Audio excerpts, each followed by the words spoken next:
Desde os primeiros dias da criação, vemos um padrão inquietante na história humana, o desejo de ser como Deus.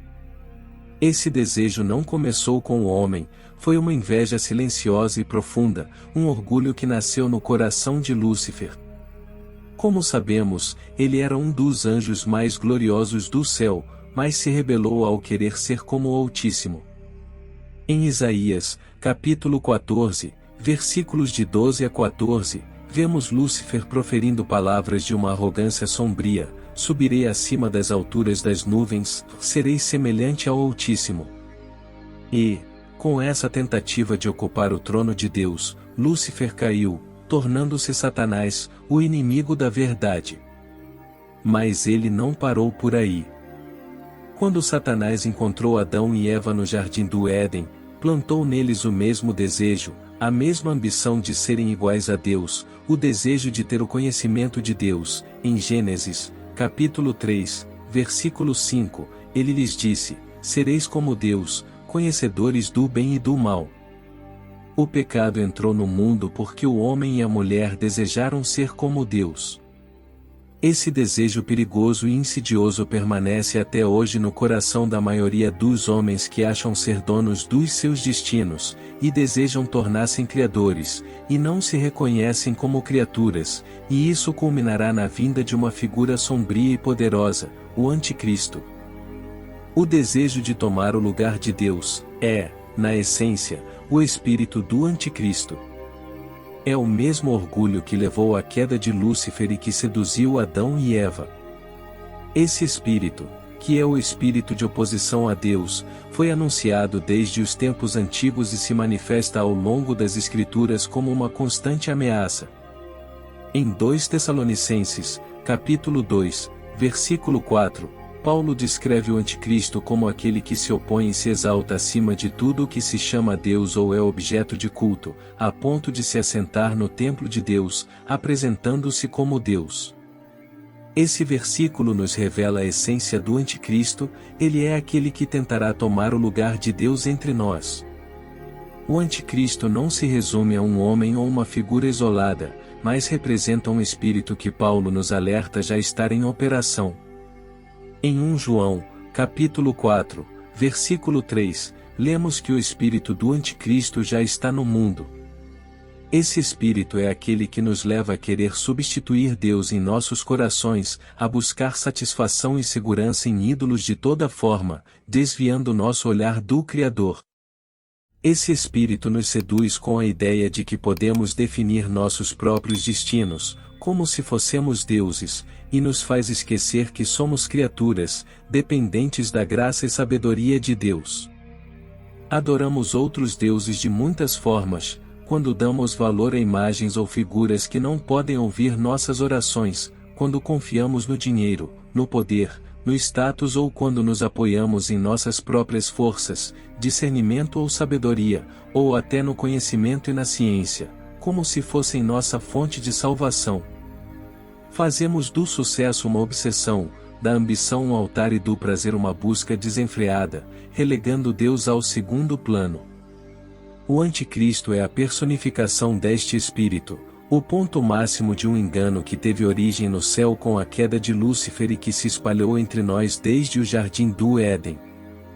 Ele deseja ocupar o lugar de Deus, e sua meta é nos afastar da verdade, seduzindo-nos a buscar satisfação em tudo o que não preenche o vazio do nosso espírito. Que possamos, então, discernir as tentações ao nosso redor e permanecer firmes, adorando somente o Senhor, pois é em Deus que está a verdadeira paz e a vida eterna. O Anticristo, então, representa o ápice da rebelião contra Deus, e ele surgirá de onde menos esperamos.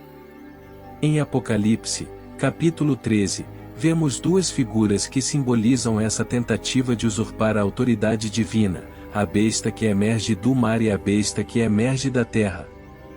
A primeira, que sobe do mar, representa um poder que vem das nações, do tumulto das massas, uma figura política que une e controla, seduzindo os povos com falsas promessas. Mas a segunda, a besta que emerge da terra, é ainda mais sorrateira, pois se parece com um cordeiro, mas fala como um dragão. Essa figura sugere uma autoridade espiritual, um líder que se apresentará como alguém próximo e confiável, mas que também se colocará acima de Deus. Pensemos no que isso representa. Desde os primórdios, Satanás tem usado a mesma tentação, o mesmo pecado de tentar se colocar no lugar de Deus. Em Isaías, Satanás tentou ser semelhante ao Altíssimo. Em Gênesis, ele usou essa tentação para enganar o ser humano. Agora, ele tentará um último engano, uma última ilusão, através da figura do Anticristo. Assim como Lúcifer desejou o trono de Deus e como Adão e Eva desejaram o conhecimento divino, o Anticristo buscará enganar as nações para que lhe rendam adoração. Em Daniel, capítulo 7, versículo 8, lemos sobre um chifre pequeno que surge de entre os outros e fala com insolência. Esse símbolo representa o Anticristo surgindo de onde não esperamos, falando com grande arrogância, como se fosse um líder entre os líderes, tentando colocar-se acima de Deus. E ainda que o Anticristo seja uma figura futura, o espírito que ele carrega já age entre nós. Vemos esse desejo de supremacia em governos que perseguem e destroem a fé, em ideologias que zombam do sagrado, em movimentos que promovem o homem como a medida de todas as coisas. Tudo isso aponta para um só objetivo: remover Deus do centro e colocar o homem, ou um substituto humano, em seu lugar.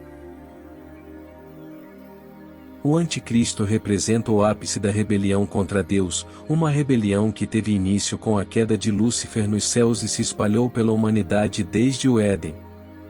O mesmo espírito que impulsionou Lúcifer a desejar ser como o Altíssimo, levando-o a enganar Adão e Eva, agora move o Anticristo. Mas de onde ele virá?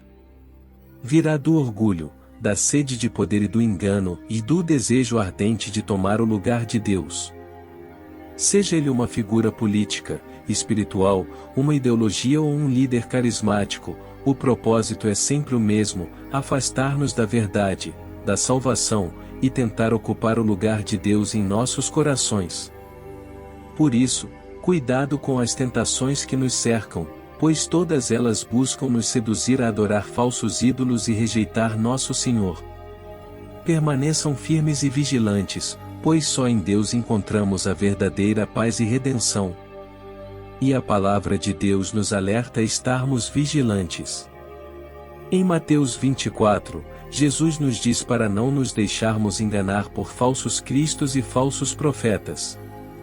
Mantenhamo-nos firmes e fiéis, porque o Senhor já nos deu a vitória, e nenhum poder na terra ou no mar pode se igualar ao nosso Deus.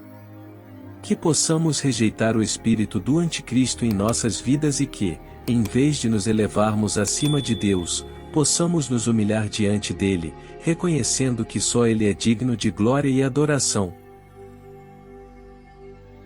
Quero saber sua opinião. O que você acha sobre o desejo de substituir Deus e como ele se manifesta hoje? E como podemos permanecer firmes na fé em meio a tantas influências que tentam nos afastar da verdade?